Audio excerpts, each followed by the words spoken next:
정진상, 김용, 유동규 이들의 공통점이 있죠. 2010년 성남시장 전부터 이재명 대표와 인연을 맺었다. 이 대표와 어떻게 알게 된 사이일까요? 이들의 스토리가 궁금하지 않으십니까? 시원하게 풀어드립니다. 함께 공부할까요?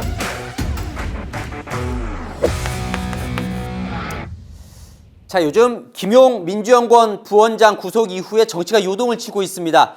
등장인물이 워낙 많습니다. 그래서 헷갈리시죠? 그래서 제가 몇 차례에 걸쳐서 인물 백과 총정리를 한번 해볼까 합니다. 오늘 첫 번째 시간으로 이들 3인방을 좀 알아보려고 하는데 뭐 핵심 인물이죠. 그래도 누구지? 성남시 인맥 이 정도 아실 거예요. 그래서 저도 공부를 한번 해봤습니다. 자, 그래서 이 세 명이 이재명 대표와 어떻게 한 배를 타게 됐는지 알아볼 건데 그걸 공부를 좀 해보다 보니까 자연스럽게 성남시장 시절에 가장 큰 개발 이슈 세 가지가 있었잖아요. 대장동, 위례, 백현동. 이것도 왜 나오게 됐는지 좀 이해를 할 수 있게 됐습니다. 그래서 이재명 대표와 이들 3인방의 인생 스토리 그 속으로 들어가 보겠습니다. 자, 이재명 대표와 3인방의 첫 만남을 살펴보겠습니다. 이재명 대표와 가장 인연이 긴 인물은 정진상 부실장입니다. 이재명 대표가 1989년에 변호사가 돼요. 그리고 나서 90년대와 2000년대에 성남시에서 시민단체 활동을 계속합니다. 그때 만든 게 성남시민모임이라는 걸 1994년에 만드는데요. 성남시를 감시하는 지역시민단체예요. 거기에 정진상 부실장이 함께 합니다. 그러니까 두 사람이 인연이 거의 30년 가까이 되는 거죠. 정 실장은 2002년에 노사모, 노무현 전 대통령 팬클럽 활동을 하면서 유시민 씨와 함께 개혁당 활동도 하는데요. 유시민 씨와 점점 멀어지면서 오히려 정치의 꿈을 꿨던 이재명 변호사와 더 가까워졌던 것으로 보입니다. 이재명 대표가 처음 선거에 출마한 게 2006년 성남시장이었거든요. 당시에는 열린우리당으로 출마를 했는데 후보가 되지 못하고 경선에서 떨어졌었는데 그때도 정진상 부실장은 옆에 있었습니다. 이재명 변호사의 사무장도 맡았었거든요. 자, 이 두 사람은요, 제가 함께 살펴보겠습니다. 왜냐하면 이재명 대표와 함께 하게 된 계기가 출발점이 좀 비슷하거든요. 이재명 대표는 2006년 성남시장 선거에서 출마한 뒤에 떨어진 다음에 2008년 총선에도 출마를 합니다. 당시에 성남 분당갑 지역에 출마를 하는데 이때는 후보는 됩니다. 하지만 본선에서 떨어져요. 그리고 2009년부터 성남정책연구원이라는 걸 만들어서 공동대표를 합니다. 그러면서 꽂혔던 게 바로 이겁니다. 뭐냐면 아파트 리모델링. 이 분당 지역은 일기 신도시잖아요. 그러니까 1990년대 초반에 이제 완성이 됐는데, 그로부터 한 15년이 이제 지난 거예요. 15년이 지나다 보니까 리모델링 연한에 이제 가깝게 온 겁니다. 그래서 이 분당 지역의 아파트들이 우후죽순 이제 리모델링 막 바람이 불기 시작할 때입니다. 자, 그때 리모델링을 추진하는 이 아파트들의 그 조합 위원장을 한 게 이 두 사람입니다. 자, 김용은요, 야탑 3동 매화마을 2단지 아파트 리모델링 추진위원장. 유동규는요, 정자 2동에 있는 한솔 아파트 5단지 리모델링 추진위원장. 이 세 사람은요, 2009년 성남정책연구원이 주최하는 세미나에 다 함께 참석을 합니다. 김용 부원장은 지자체가 리모델링에 너무 소극적이다 막 비판을 하고요. 이재명 당시 변호사는 리모델링 규제가 너무 심하다면서 규제 완화를 막 외쳐요.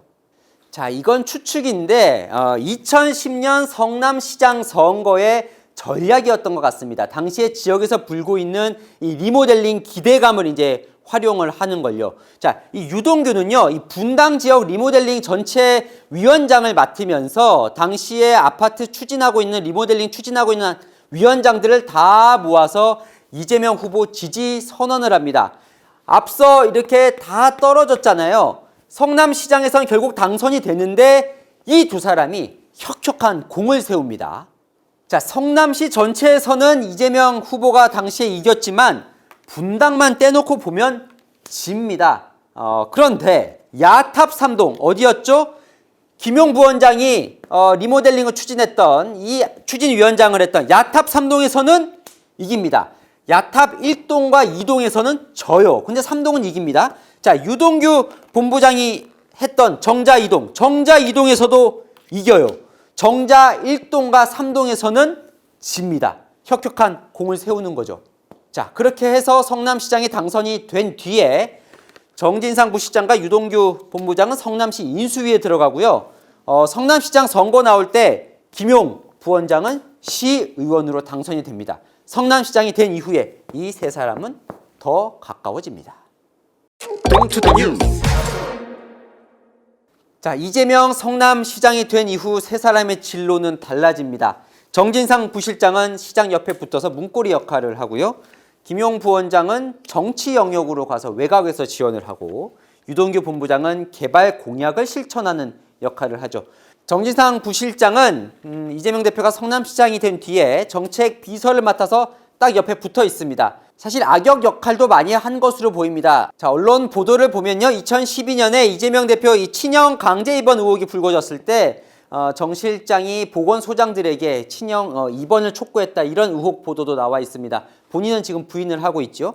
그 다음에 성남 FC 관련해서도요. 당시에 성남 1화 축구단이 인수라는 거잖아요. 그래서 1화에서 일하던 직원들을 승계하는 게 어떠냐라고 내부에서 의견을 냈지만 정 실장이 그걸 거절했다는 내부 증언도 나와 있습니다. 성남 FC의 사실상 구단주 역할을 했다, 이런 지금 보도들이 나오고 있죠. 자, 대장동 사건 때는 기억이 나십니까? 자, 어떤 일이 있었죠? 유한기 본부장이 성남도시개발공사 본부장이 초대 공사 사장이던 황무성 사장에게 사퇴를 좀 촉구를 하면서 당시에 윗선으로 정진상 실장을 언급하기도 했었습니다. 자, 또 이 백현동 개발과 관련해서도 당시에 용도를 변경하는 그 검토 보고서에 이렇게 시장과 함께 정진상 정책비서관 이름의 결재가 올라가 있죠. 이재명 대표가 경기지사가 되잖아요. 경기지사가 된 이후에도 비슷한 역할을 합니다. 정책실장을 맡아서 계속 이 문거리 역할을 이어가죠.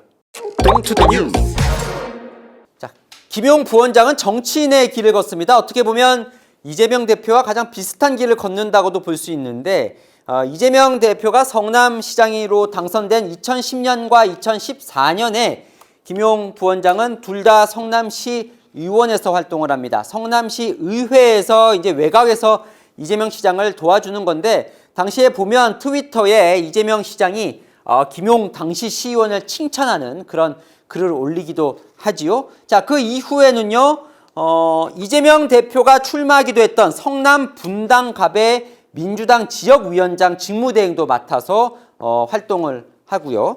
이재명 대표가 경기지사가 되죠. 그때부터는 경기도 대변인도 지냅니다. 그러니까 바로 측근으로 이제 활동을 하는 거죠.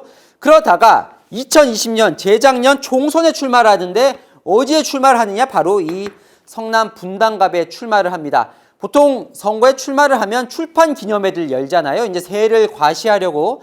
그때 당시 이재명 경기도지사가 그 출판 기념회에 와서 한 말이 요즘 회자가 되고 있죠. 바로 이 말입니다. 내 분신 같은 사람. 하지만 결과적으로 그 선거에서 경선에서 김용 부원장은 떨어집니다. 자, 유동규 본부장은 성남시장의 공약을 실천하는 역할을 하죠. 당시 공약이 크게 3개가 있었는데요. 대장동 개발 공약 걸고 당선됐고요. 위례 개발, 그 다음에 성남 도계공 설립, 이 3대 공약을 내걸고 당선이 됐는데 이 3가지들 유동규 본부장이 다 해냅니다. 성남시장으로 당선된 이후에 유동규 본부장은 성남시설관리공단의 기획본부장으로 들어가요. 당시 내부에선 자격이 되느냐 안 되느냐를 놓고 반대도 많았지만 어쨌건 됩니다. 그리고는 공단을 공사로 도계공 설립으로 바꿔냅니다. 그래서 개발 업무를 할 수 있게 해내죠. 그러고 나서는 대장동과 위례 개발까지 깔끔하게 마치는 겁니다. 그러자 이재명 대표가 경기지사가 되면서 유동규 본부장은 뭐가 될까요? 경기관광공사 사장이 됩니다. 자, 이재명 대표가 지난해 대선 후보로 출마를 하지요. 자, 이 두 사람은 계속 지근거리에 있습니다. 정진상 부실장은 비서실, 캠프 비서실 부실장으로 문고리 역할을 계속 하고요.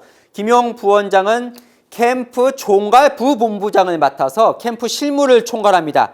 지금 그 과정 속에서 김용 부원장이 유동규 본부장에게 대선 자금을 요청해서 지금 받았다라는 의혹으로 구속이 되어 있지요. 자, 대표가 된 이후로도 지금도 정진상 부시장은 대표실 부실장으로, 김용 부원장은 민주당의 싱크탱크 민주연구원 부원장으로 계속 지근거리에 있어 왔습니다. 그럼 유동규는요?